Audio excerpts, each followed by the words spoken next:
pada pagi hari ini saya nyatakan dimulai bioetanol tebu untuk ketahanan energi. Ojo lali disubrek ya. Assalamualaikum semuanya, selamat kembali ke channel ini. Kepada kalian semua yang sentiasa bantu support dukung As, jika channel ini ciptaan, terima kasih ucapkan. Oke, buat kalian yang baru yang masih belum gabung, ayo bantu dengan tekan butang subscribe, karena subscribe itu kan gratis aja geng. Oke, dan seperti biasa sebelum As mula, As ingin mendoakan buat sesiapa saja yang tengok, yang tonton video As kali ini agar dikurniakan limpah rezeki yang luar biasa, tidak akan pernah putus-putusnya, dipermudahkan segala urusan, dipelihara kesihatan, dan buat saudara kita di Palestina, semoga Allah sentiasa melindungi mereka dari segenap sisi dan arah, insyaAllah. Amin, amin ya rabbal alamin. Oke, hari ini As nak react satu lagi video daripada channel Info Awi Bisana. Jangan lupa untuk bantu subscribe channel ini, tanda dukungan kita. Oke, kali ini kita ingin melihat bukan biodiesel, tapi BBM jenis baru, bioethanol dari tebu. Wah, ini sesuatu yang baru nih. Oke, ingin cari tahu infonya. Yuk, ikut As react. Yuk. Oke, udah siap semuanya. Yuk kita mula. Bismillah. Hai semuanya, Brazil adalah produsen bioetanol atau bahan bakar nabati terbesar di dunia. Buktinya, negeri Samba ini sudah mencampurkan bioetanol sebagai bahan campuran bahan bakar minyak atau BBM hingga 48%. Brazil memanfaatkan tebu sebagai salah satu bahan bioetanol yang diproduksi di sana. Volume produksi bioetanol dari tebu di Brazil sebesar 32 miliar liter di tahun 2023 yang lalu. Banyak tuh. Namun, tidak hanya tebu, Brazil juga memanfaatkan jagung sebagai bahan dasar bioetanol yang mana memproduksi bioetanol dari jagung dengan volume hingga 6 miliar liter.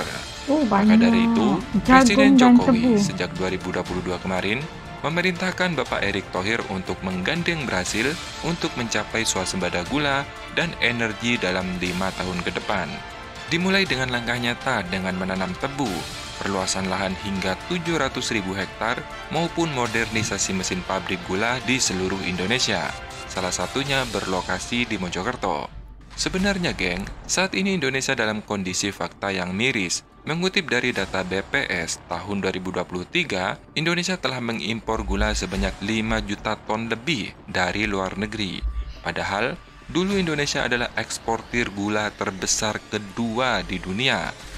Tapi ya sudahlah, tak perlu bernostalgia atau bersedih-sedih. Sekarang, bagaimana cara untuk menuntaskan ketergantungan Indonesia terhadap gula impor? Nah, Presiden Jokowi telah menyiapkan sejumlah strategi. Yang pertama, bekerja sama dengan Brazil dalam menyiapkan bibit tebu varietas unggul serta menerapkan teknologi dalam menanam tebu modern, sehingga produktivitas tanaman tebu menjadi lebih baik dan hasil panennya juga meningkat. Sebab Brazil dinilai memiliki pengalaman yang baik dalam manajemen tebu dan pergulaan. Yang pertama, untuk mencapai kemandirian gula dulu geng, tentu pemerintah membutuhkan kerjasama yang baik antara para petani dengan pabrik gula.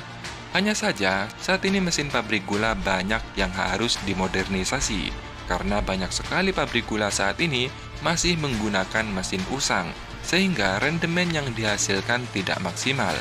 Dan memang, melihat hasilnya dalam setahun ini cukup memuaskan. Pasalnya, produksi tebu di Indonesia mengalami peningkatan, ya walaupun tidak secara signifikan.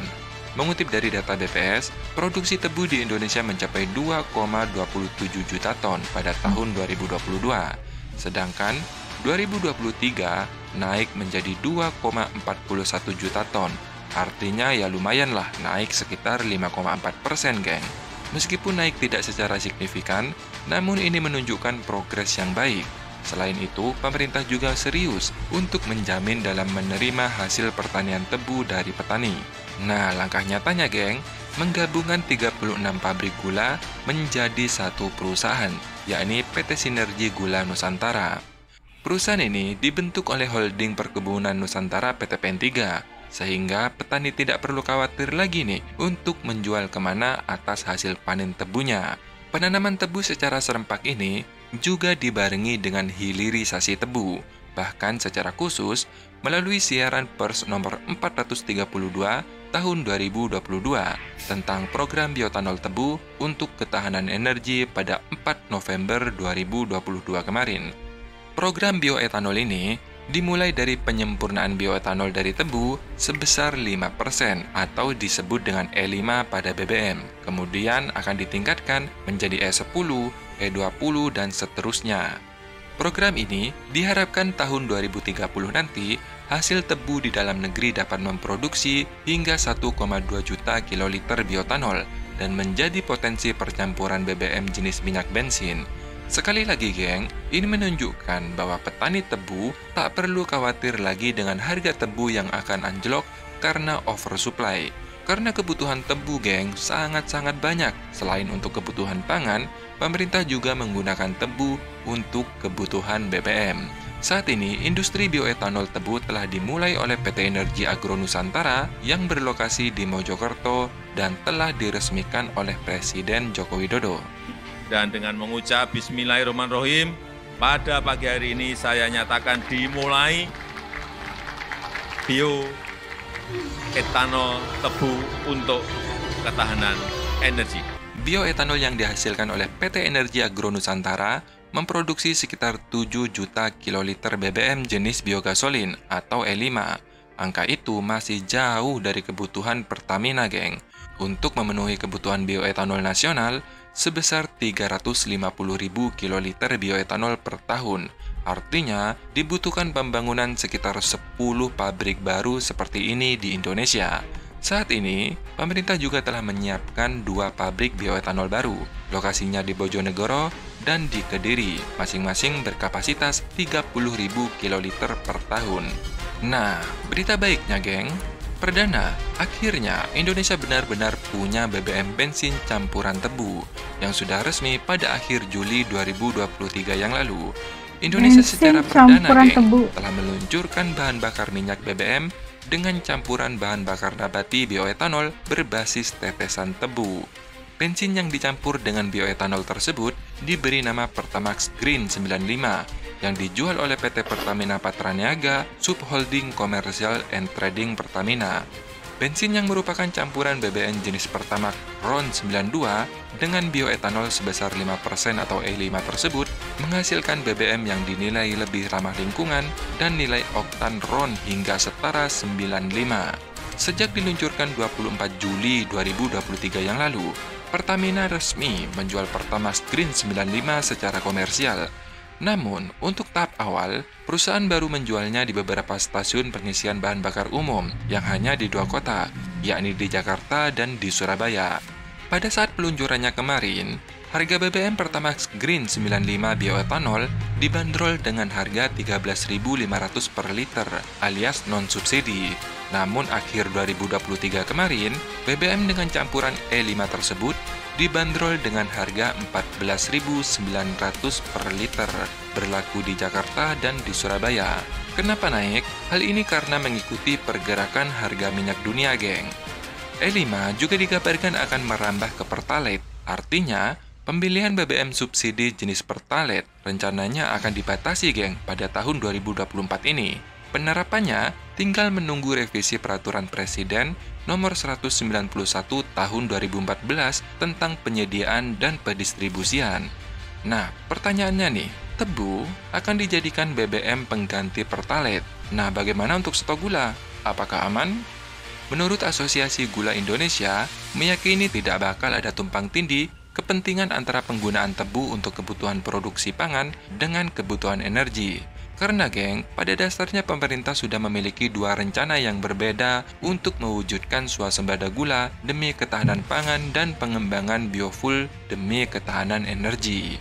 Perbedaan rencana itu tertuang dalam 2 dasar hukum yang berbeda. Yang pertama nih, swasembada gula termaktub dalam Peraturan Presiden Nomor 40 Tahun 2023 tentang percepatan swasembada gula nasional dan penyediaan bioetanol sebagai bahan bakar nabati.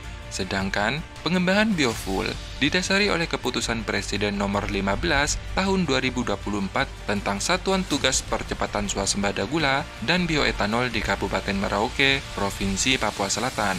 Artinya, geng, pembentukan Satgas berdasarkan Kepres Nomor 15 Tahun 2024 bakal diiringi dengan penyiapan lahan seluas 2 juta hektar dengan melibatkan banyak pihak, salah satunya Kementerian Energi dan Sumber Daya Mineral atau SDM.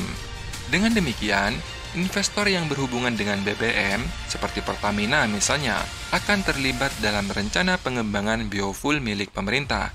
Jadi nih, gampangnya lah bro ya, bahasa sederhananya nih, tebu untuk kebutuhan BBM itu hasil menanam baru, bukan mengambil dari stok tebu untuk kebutuhan pangan, seperti itu.